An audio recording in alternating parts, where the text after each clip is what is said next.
Dans cette vidéo tutoriel, je vais te montrer comment créer des diagrammes, des schémas, des mind maps, bref, à peu près n'importe quel visuel que tu peux imaginer avec ChatGPT. Et bien sûr, comme d'habitude, tout ça tu vas pouvoir le faire en seulement quelques secondes. Derrière, les utilisations sont multiples, ça va te permettre d'apprendre beaucoup plus facilement et plus rapidement, surtout si tu es quelqu'un de visuel. Tu vas pouvoir également mieux brainstormer, organiser tes idées et même en trouver des nouvelles. Bref, tout ça c'est hyper pratique et c'est même disponible si tu payes pas la version ChatGPT+. J'imagine que tu as hâte de découvrir tout ça, alors on commence tout de suite. On est donc dans ChatGPT et on va se diriger juste ici vers le menu de gauche pour s'intéresser à ce qui va nous permettre de créer ces fameuses mind maps et diagrammes, et ça c'est un GPT particulier.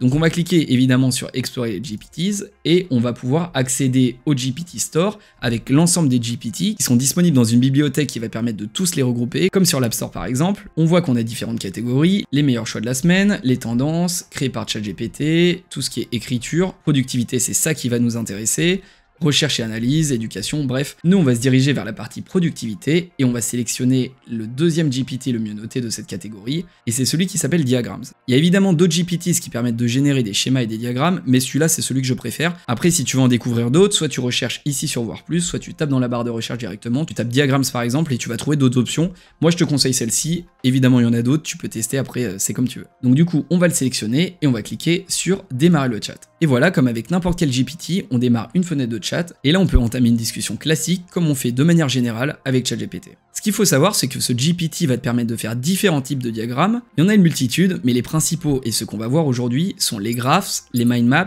les diagrammes de séquence et les diagrammes chronologiques. Pour chacun d'entre eux, je vais te montrer comment ça fonctionne et comment ça peut vraiment t'aider dans ton quotidien avec des choses basiques. Tu vas voir, les exemples sont concrets et ça peut vraiment être très utile, surtout si tu es une personne qui retient les choses de manière visuelle. Donc on va passer sur le premier exemple et on va lui demander « Génère un graphe pour m'aider à organiser ma fête d'anniversaire et faire en sorte que je n'oublie rien ».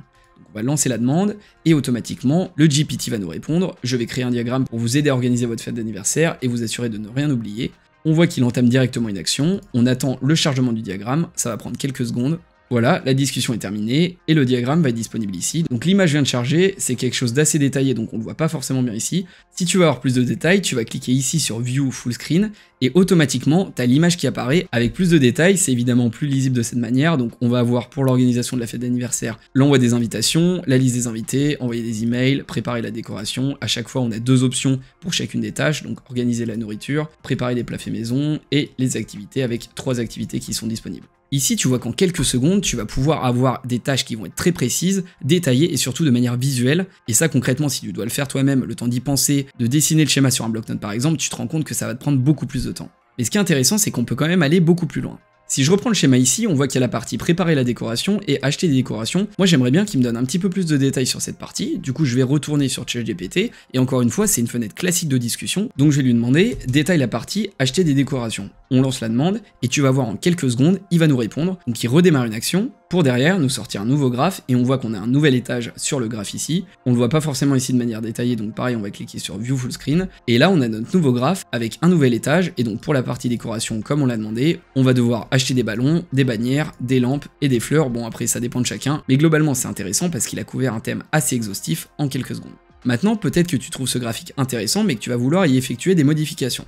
Pour ça, on va retourner dans ChatGPT. Comme je viens de le faire, tu peux effectuer des demandes pour faire ces modifications, ou alors tu vas pouvoir cliquer sur ce lien juste ici et ouvrir une nouvelle fenêtre qui va te permettre de faire des modifications beaucoup plus en détail et de manière super simple. On arrive donc ici sur un board Miro, donc c'est un logiciel tiers qu'on va utiliser. Ce qui est intéressant, c'est qu'on peut consulter et modifier ce schéma sans même créer un compte. Si tu veux le télécharger, tu auras besoin de créer un compte, mais ça reste totalement gratuit. Donc du coup, on va pouvoir se balader sur notre map, on peut évidemment zoomer, on peut sélectionner le board ici pour réorganiser, et ce qui est intéressant, c'est qu'on va pouvoir sélectionner les différents items et les déplacer. Donc du coup, je vais réorganiser tout ça, voilà, donc là on a mis ça ici, tac, voilà, avec V on peut changer. On va remettre les activités ici. On va faire un petit peu de place pour que ce soit quand même un peu plus lisible. Bref, t'as compris comment on peut tout modifier. Tu peux évidemment le réorganiser, mais tu peux surtout rajouter des choses manuellement. Par exemple, s'il y a des choses comme les fleurs qui m'intéressent pas, je peux le supprimer. Je peux réorganiser ça ici. Et je peux également rajouter un nouveau texte.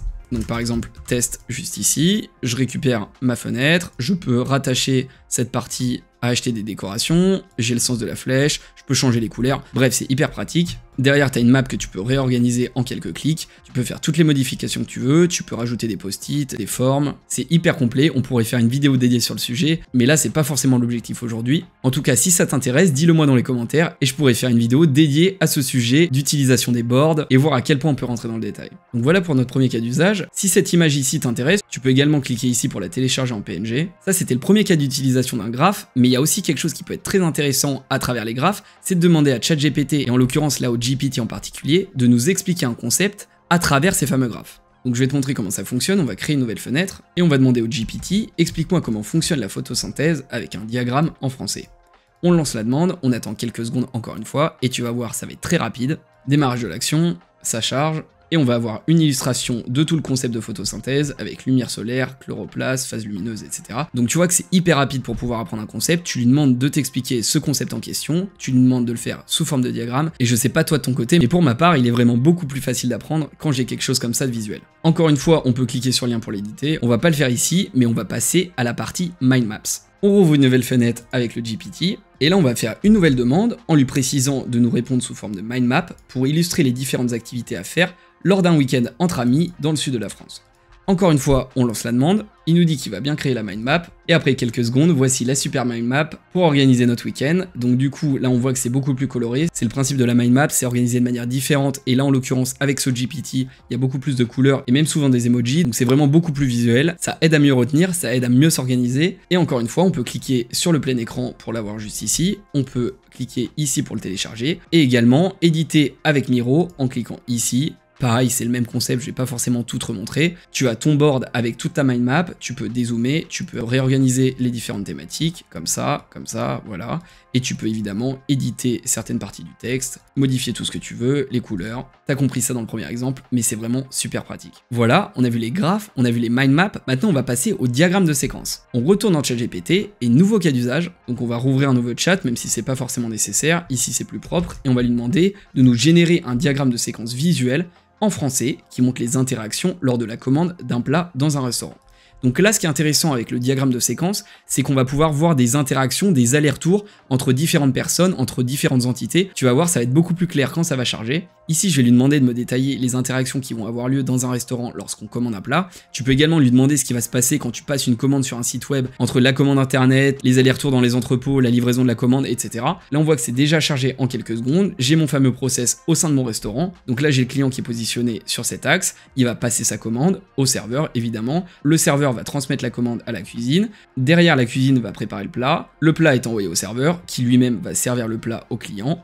Une fois que le plat est dégusté, le client paye l'addition au serveur et le serveur remet l'addition payée. Bref, là on a vraiment un exemple très simple, mais tu peux te rendre compte à quel point ça peut être pratique en fonction des bons concepts, par exemple dans ton travail, d'utiliser ce type de diagramme quand c'est pertinent et que tu as besoin de faire des allers-retours entre différentes personnes ou entités logiques. Ici, on a encore la possibilité de mettre en plein écran, de télécharger et d'effectuer des modifications, mais là c'est un petit peu différent. Si on clique sur modifier avec le code, on va pas avoir le fameux board qui va apparaître, mais plutôt quelque chose d'un peu plus complexe avec du code, et si tu veux effectuer une modification sur un diagramme de séquence, il va falloir que tu modifies le code juste ici. Pour par exemple, si tu veux modifier la partie passe-commande, bah tu vas simplement supprimer le texte. Bon, c'est pas beaucoup plus compliqué, mais tu te rends compte que c'est potentiellement moins intuitif. En tout cas, je trouve ça quand même super pratique, et je vais te montrer maintenant le dernier cas, le diagramme chronologique. Donc on retourne encore une fois dans le ChatGPT, dernier cas d'usage, on rouvre un nouveau chat, et on va lui demander « Génère la chronologie des événements principaux d'une journée de travail d'un chef de produit marketing dans l'industrie du luxe ». On lance encore une fois notre demande, et là tu vas voir, ça va être un peu sur le même modèle que le précédent graphe, mais là on a un diagramme chronologique, donc encore une fois qui peut se prêter à des cas d'usage particuliers, par exemple en l'occurrence une journée classique d'une personne dans un bureau. En quelques secondes, on a le diagramme qui est chargé, on peut le faire apparaître en full screen pour avoir plus de détails, donc là vraiment ça m'a pris littéralement 10 secondes, j'ai ma journée avec le matin, le midi, l'après-midi, le soir, derrière en détaillé les différentes heures, donc 7h, 8h, 9h, ce qui se passe à midi, ce qui se passe l'après-midi, et même le soir heure par heure. Si on regarde rapidement dans le détail, donc 7h, réveil petit déjeuner, bon rien d'incroyable, mais je trouve ça quand même hyper puissant. Derrière, dès 8h, la revue des emails, je planifie ma journée, réunion d'équipe à 9h, le déjeuner à midi, travail sur les campagnes marketing, réunion avec les designers, Et le soir, réunion de débriefing, réponse aux emails. Il a même pensé au dîner et à la relaxation. Bon, ici, c'était pas forcément nécessaire d'avoir le début ou la fin de la journée, mais encore une fois, tu peux faire toutes les modifications que tu veux. Tu peux soit cliquer ici et demander dans la barre de chat à ChatGPT d'enlever ou de rajouter une partie, ou alors, vu qu'il l'a pas précisé ici, tu peux lui demander de te donner le lien pour éditer le diagramme. Voilà, on l'a ici, Edit with Code. Et là, on a la même chose qu'on avait tout à l'heure pour le diagramme de séquence, et les modifications peuvent être faites ici dans le code. Donc par exemple, je supprime la partie réveil et petit déjeuner, automatiquement, j'ai plus la partie qui était juste ici. Ça reste quand même hyper simple. Si tu veux regarder les autres diagrammes qui sont disponibles, tu as juste à cliquer ici, et tu vois que tu peux avoir des flows, des séquences comme on a vu tout à l'heure, class, state, ER, Gantt. Bref, tu as un certain nombre de catégories qui peut, encore une fois, être pertinentes en fonction des choses qui vont t'intéresser. On a également une mind map via cet éditeur. La partie diagramme comme ça peut également être intéressante. Bon bref, tu as un certain nombre de choses que tu peux regarder. On va pas rentrer dans le détail ici, mais les possibilités sont quasiment infinies. Voilà, c'est tout pour cette vidéo. Je voulais vraiment te montrer comment générer simplement des schémas, des mind maps, n'importe quel type de diagramme avec ChatGPT. Tu as pu te rendre compte qu'en une seule phrase et 10 secondes d'attente, tu avais des diagrammes hyper poussés qui étaient générés et que tu pouvais modifier par la suite de manière hyper simple, soit en faisant des modifications hyper simples sur un éditeur de texte, soit en demandant carrément à ChatGPT dans la barre de chat. Derrière, tu peux les télécharger, tu peux les agrandir, tu peux les partager. On n'est pas rentré dans toutes les possibilités, mais tu peux demander à ChatGPT de faire des analyses à partir de ces mind maps pour aller plus loin, pour t'accompagner dans ton travail, dans tes tâches du quotidien. C'est hyper poussé. Si je t'avais montré tout ce qui est possible, la vidéo aurait sans doute duré plus d'une heure, et je voulais faire quelque chose de court, donc on n'est pas parti là-dessus. Mais comme d'habitude, si c'est des sujets qui t'intéressent, tu me le dis dans les commentaires, et on pourra faire des focus sur des thèmes particuliers dans des vidéos dédiées avec grand plaisir. En tout cas, si cette vidéo en particulier t'a plu, tu peux mettre un like et surtout t'abonner à la chaîne. Je le répète souvent, mais ça peut vraiment beaucoup m'aider, donc si t'aimes le concept de la chaîne et si tu veux m'aider à la développer, tu sais ce qu'il te reste à faire. J'espère que t'as encore appris plein de choses dans cette vidéo et que tu vas pouvoir les utiliser dans ton quotidien pour gagner du temps et être beaucoup plus efficace. Et moi je te dis à la semaine prochaine pour une nouvelle vidéo.